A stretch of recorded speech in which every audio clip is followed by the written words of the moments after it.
contributions, especially the spiritual contributions that the Carmelites make for the growth of the church, for the growth of our faith, and we appreciate it so much. And we continue to invoke the intercession of our Blessed Mother Mary of Mount Carmel, that she might continue to protect us, to intercede on our behalf.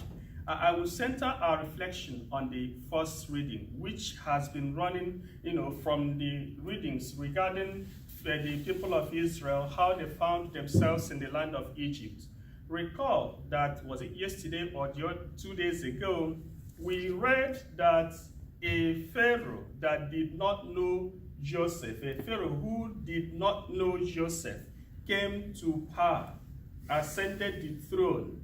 Not knowing Joseph simply means that this was a Pharaoh who did no longer recognize the privileges accorded the people of Israel in this foreign land. A Pharaoh who no longer tolerated these immigrants, these strangers that have come to settle in their land. And he came up with the propaganda that if we do not deal with these people, they will outnumber us. And when there is a war with a foreign nation, they will join with those people and defeat us in our land.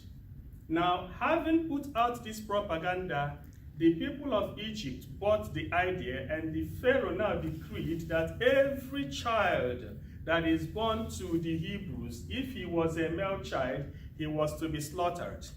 Do not ask me if we have something similar to that in the modern society, That is an aside. And now, they start killing the children that are born to the Hebrews, the male children. They started killing all of them. This was the context in which Moses was born.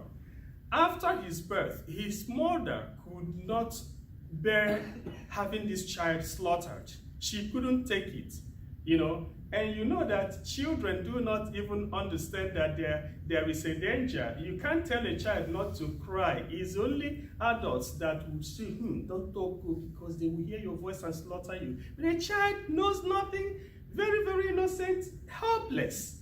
So the mom now took this child to the river. We know the rest of the story. And the sister Miriam stood at a distance, keeping watch over her younger tiny brother. Now, as God would have it, the daughter of Pharaoh shows up at the river to take her bath and hears the cry of this poor child. That was how the sister now emerged from her hideout and then now said, can I get someone that could take care of the child? Says, hey, yeah, go and get someone. Now this girl gets the mom of the child, and the rest of the story we know. Moses is now, taken care of by his biological, actual mom. But in keeping with the pact, with the agreement, when he grew up, the mom took him to the daughter of Pharaoh. That's how he ended up in the house of the king. And then we don't want to discuss how Moses slaughtered someone who was fighting. That is not good news for me. However, we know what happened eventually. He had to run away because what he thought was secret had become public. The people he was helping had already gone out to say that he was a killer. So that is a discussion for another day.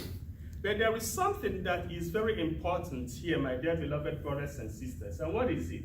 That a king came up with the idea that every male child that is born has to be killed as a way of suppressing the growth of this nation, of these people. This is genocide. And such things happen even in our society today. The world stands and watches silently and helplessly. Let me use the word helplessly.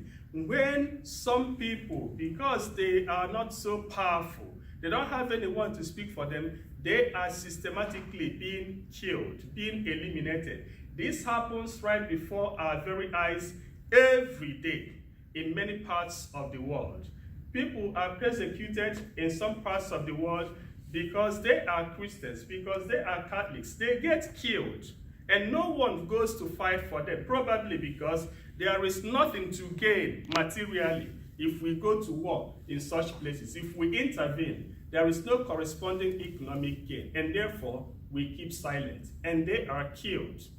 This happens not only for Christians, even for some other minorities, Muslims, Hindus, wherever there are many minorities that are being persecuted simply because of who they are or because of the faith they profess.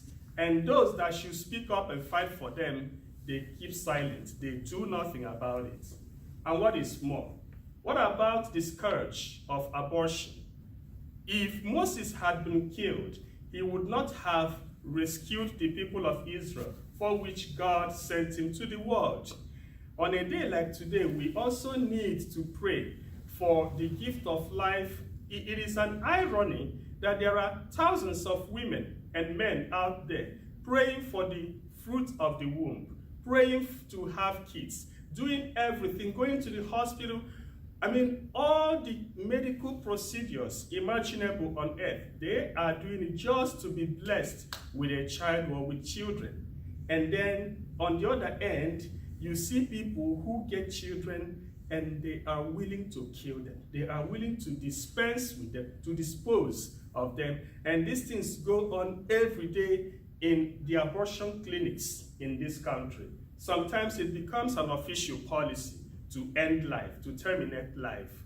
We should all fight and pray for the gift of life and to protect the lives of these little children, especially for the fact that they are defenseless.